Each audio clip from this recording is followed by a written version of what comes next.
In most cases, when you see a military submarine under construction or maintenance, you'll notice that the propeller is always hidden. But why? Why cover only the propeller? And in such a specialized way as if it were a complex mechanism.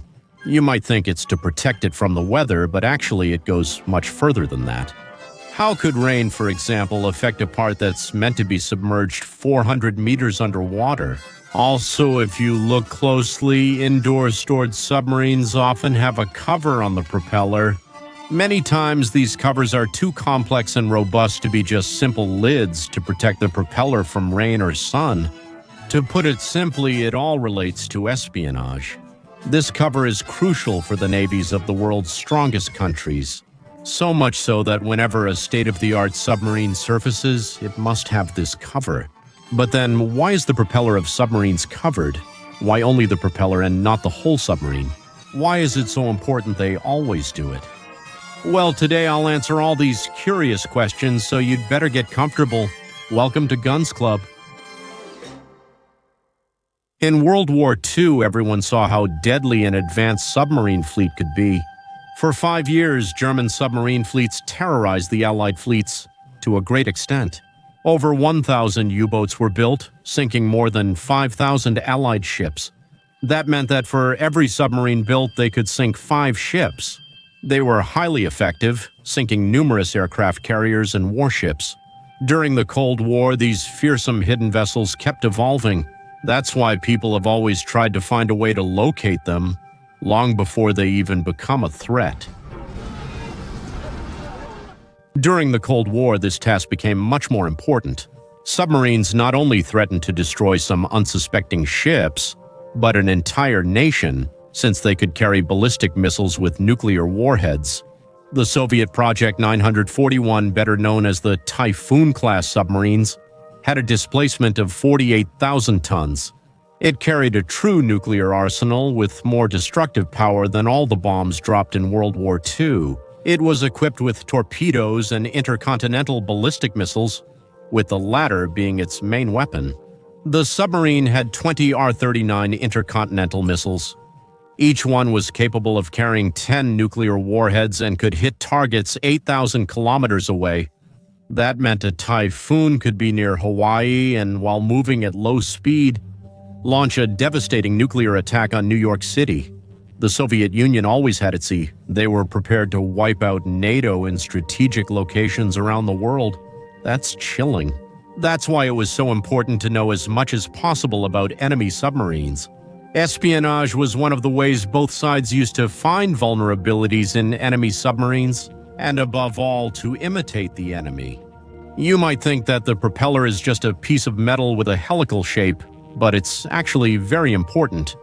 A propeller is a key part for any vessel, including submarines, since it's responsible for their movement through the water. Essentially, it consists of rotating blades that push water backward, which in turn propels the submarine forward. Just like an airplane propeller or a jet engine, a submarine's propeller allows it to navigate the vast ocean depths.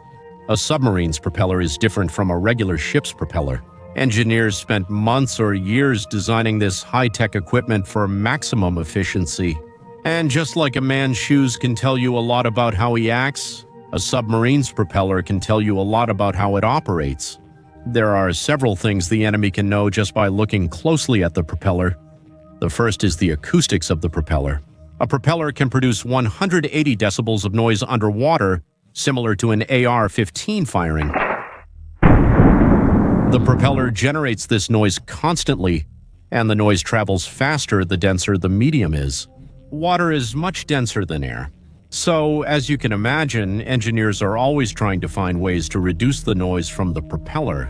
If you have a picture of the propeller, you can measure many things. You can measure the shape, the number of blades it has, and their size. With this data, you can calculate its sound signature. Then you can add this sound signature to your library. With sonar on board your submarine, whenever that submarine is within the range of your sonar, it will be detected. If a spy manages to take a picture of the propeller of a next-generation submarine, it would be catastrophic for the entire fleet. Even if it is using special technology or a technique to make the propeller quieter, With just one photo, the enemy could copy it, making millions of dollars in research stolen by the enemy. Of course, detecting the submarine in time is not all that would interest a hypothetical spy. It's also important to know how to fight them. The Propeller, believe it or not, has a lot to say about how the submarine works. With a simple photo, experts can decipher almost all the important features of the vessel. By examining the propeller's width, you can identify the vessel's possible engine and estimate the submarine's speed. This would give very important information to the Navy facing it. The propeller type could indicate if the submarine uses a nuclear, electric, or hybrid engine. This way, they can know how long that submarine can stay underwater, how much range it has, and of course, its thrust. Extremely valuable data for the journey. Also, if the submarine's propeller is something special or uses some secret cutting-edge technology, you wouldn't want your enemies to steal it, right? The only way to get this data would be by stealing the submarine or documents from its development. Something certainly very difficult for a spy in real life. Hypothetically speaking, if a submarine is out of the water, the propeller is the only vital part of the submarine's operation that is visible. If a spy reached the shipyard and photographed the submarines there, with the propellers covered, he would only be able to see the black color of the hull and a very modern-looking wrapping around the propellers. Those photos would be as useful as a Japanese tank in Europe during World War II. But there's an important maintenance reason why the propellers of submarines also need to be covered. Besides concealment, of course, today's submarines are extremely resilient and autonomous. For example, the famous United States ship Nautilus, the first American nuclear submarine, was so capable that it was the first to cross the North Pole under the ice. What's the point of protecting the propeller so much? If it can withstand temperatures as low as minus 50 degrees and the pressure of being at a depth of 400 meters in the sea, they can even withstand thick pieces of ice hitting them. Can something as gentle as the sun really harm them? Not really. Out of the water, they need protection from something stronger than weather: impacts. When a submarine completes its operational hours, it is taken in for maintenance. It is brought to a shipyard, where tugboats take it to a dry dock. For major maintenance, it is taken out of the water, where engineers work extensively on them while they are docked at shipyards. When out of the water, protecting them from machinery is more important than the weather.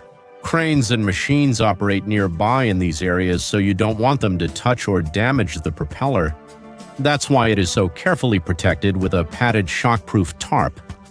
A crane hook certainly couldn't penetrate this tarp. Thanks to this wrapping, spies and machinery will never be able to steal or hit one of the most important parts of the most advanced submarines in history. Have you ever wondered why North Korean submarines are green? Click on this video in the center of the screen to find out. Thank you very much for this video and goodbye.